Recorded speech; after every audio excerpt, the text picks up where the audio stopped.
It does happen now and again, whether you're buying a home or selling a home, when you're not happy with your real estate agent and kind of have to end that relationship. So it is good to think about sort of how that happens and what you need to do ahead of time, because if you think about it ahead of time, you can definitely take steps to make it a lot easier. One big step is certainly interview 2 to 3 people, get a better feel for them, their style, you know, and just your fit with yourself and your own style.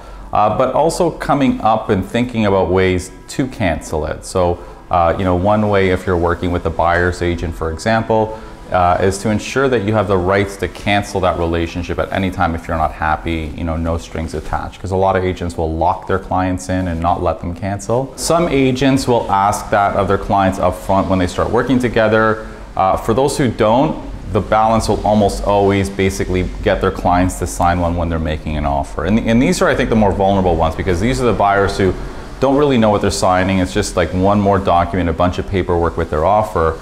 And the challenge sometimes happens is if they don't win that house, they just don't realize they just locked into working with somebody for a year.